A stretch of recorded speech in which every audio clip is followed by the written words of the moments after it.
Hello ninth class भूगोल समकालीन भारत का पहला अध्याय मैं आपको पढ़ा चुकी हूँ। आज दूसरा अध्याय पढ़ा रही हूँ, भारत का भौतिक स्वरूप। इससे पहले मैंने आपको बताया था भारत के आकार और स्थिति के बारे में बताया था। आज भौतिक स्वरूप के बारे में बता रही हूँ। भारत एक ऐसा देश है जहाँ पर विभिन्न प्रकार की भू आकृतियाँ, स्थल आकृतियाँ पाई जाती है। जैसे कहीं पर पर्वत है, कहीं मैदान है, कहीं पठार है, कहीं मरुस्थल है और कहीं द्वीप समूह है। यहाँ की भौगोलिक क्षेत्र में भिन्न भिन्न प्रकार की शैलें, अलग अलग तरह की शैल पाई जाती है। कुछ शैल क्या है, शैल खड़ी की तरह मुलायम होती हैं और कुछ शैलें क्या है, संगमरमर की तरह कठोर होती हैं। यहाँ अनेक प्रकार की मिट्टी पाई जाती है। आगे पढ़ाएंगे आपको कि कितने प्रकार की मिट्टी पाई जाती है। भारत के प्रायद्वीपीय क्षेत्र में सबसे प्राचीन गोंडवाना भूमि का एक भाग है। यह भाग क्या है, पृथ्वी की सतह पर सबसे प्राचीन भाग है। इसके विपरीत हिमालय का पूरा क्षेत्र क्या है, एक नई स्थल आकृति का भाग है। भारत में क्या है, भारत की भूमि पर बहुत ज़्यादा भौतिक भिन्नताओं को दर्शाने वाली भूमि है। मतलब विभिन्न तरह की भूमि पाई जाती है। कहीं पर्वत है, कहीं पठार है, कहीं मैदान है, कहीं मरुस्थलीय भाग है। भूगर्भीय स्वरूप को देखा जाए तो प्रायद्वीपीय पठार पृथ्वी की सतह का सबसे प्राचीनतम भाग है। इस भूमि पर भूभाग पर स्थिर भाग इसको माना जाता है, परंतु हाल में आए भूकंपों ने इसे गलत सिद्ध कर दिया है।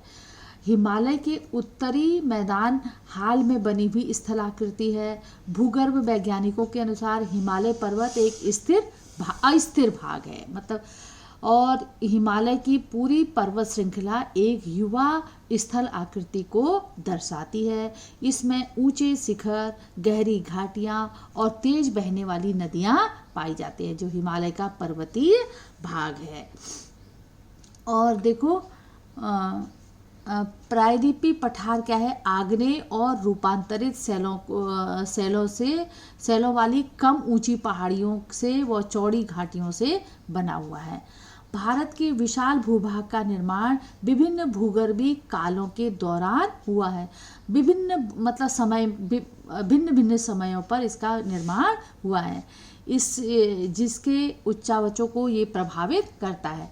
भूगर्भीय निर्माण के अतिरिक्त अन्य प्रक्रियाओं जैसे अपरदन, अपक्षय, निक्षेपण, इनके बारे में आगे पढ़ाऊंगी। क्या है अपरदन, अपक्षय, निक्षेपण क्या है, और के द्वारा ये वर्तमान उच्चावचों का निर्माण और संशोधन होता है। इस तरह हमारे भारत भूमि की जमीन का निर्माण हुआ है अपरदन से, अपक्षय से और निक्षेपण से। उच्चावच का तात्पर्य है कि किसी भूभाग के ऊबड़ खाबड़ धरातल से है। उच्चावच किसे, ऊबड़ खाबड़ धरातल से।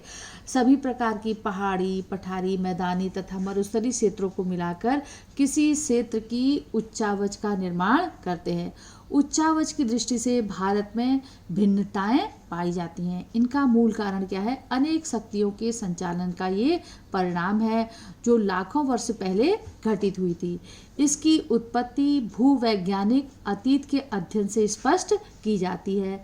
आज से लगभग 2500 करोड़ वर्ष पूर्व क्या है, भारतीय उपमहाद्वीप विषुवत रेखा के दक्षिण में स्थित एक प्राचीन गोंडवाना लैंड का भाग था।